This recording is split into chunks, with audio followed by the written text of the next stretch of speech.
Hi, and welcome to Know. My name's Nick Watt, the Creative Director, and in our second Spirit Hunters Inc. developer diary, we're going to be taking a look at the battle mode and some of the additional features of the game.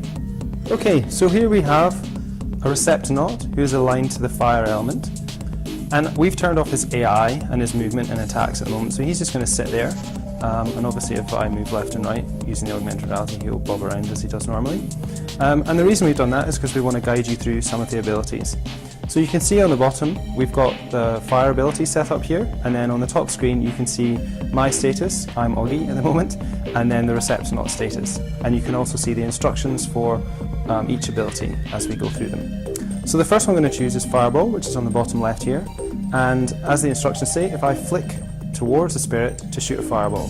So I'm going to do that. And you can see he's quite close to the camera, so the fireball doesn't need to travel very far to hit him. I'll do it again, and this time I'll flick into the background, and you can see how it travels and then collides on the background.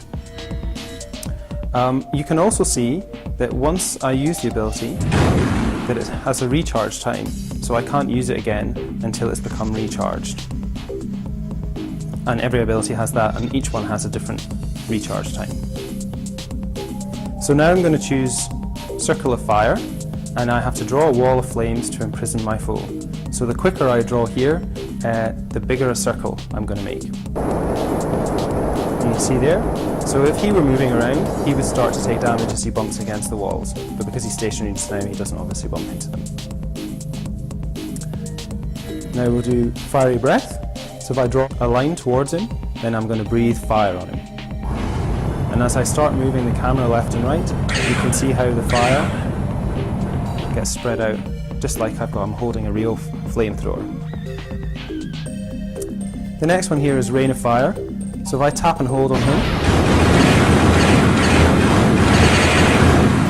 we absolutely devastate him with lots and lots and lots of big fireballs, which is very cool.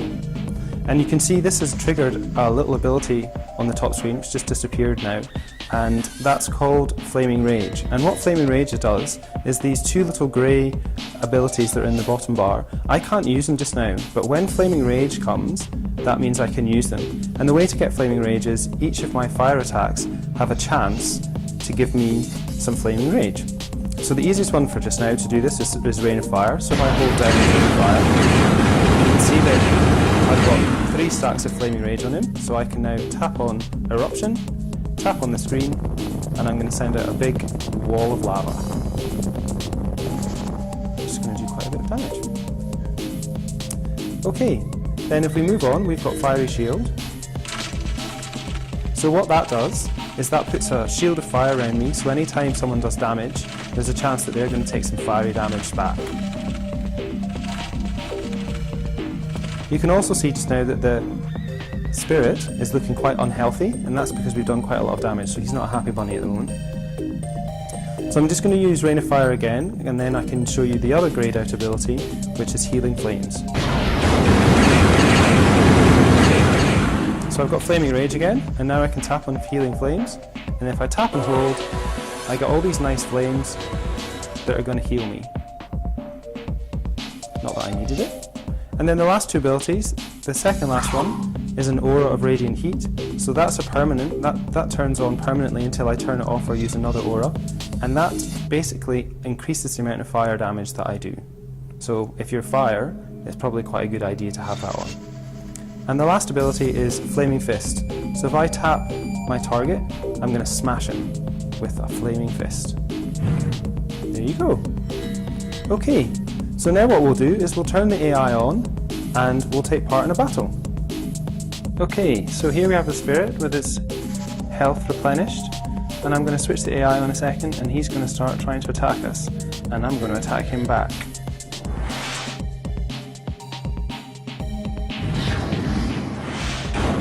There's him, he's hit us with a fireball. We'll do the same back.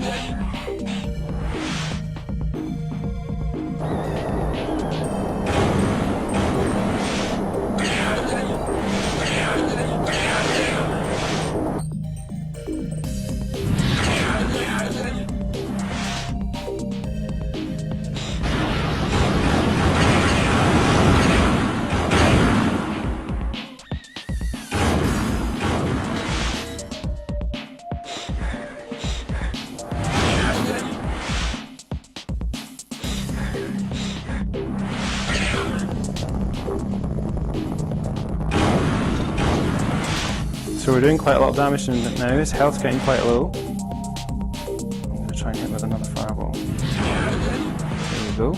He's starting to move around a little bit more because he's not particularly enjoying being hit, and he's going to get a little bit more difficult.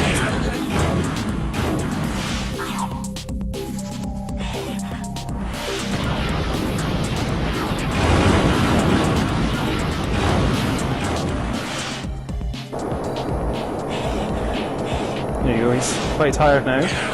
Not long till the end of the battle. Oh, and he's going to start to run away, I think. Let's see if I can catch up with him. There we go, come on. Aha!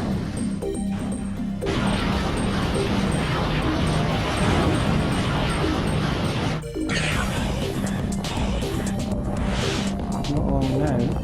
He's very close to death. And there. That's the battle over.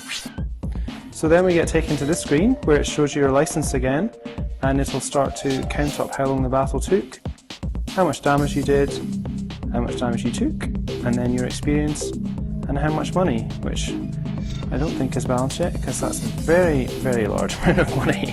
And obviously you'll see the experience will get added into your license, and you'll see how you level up.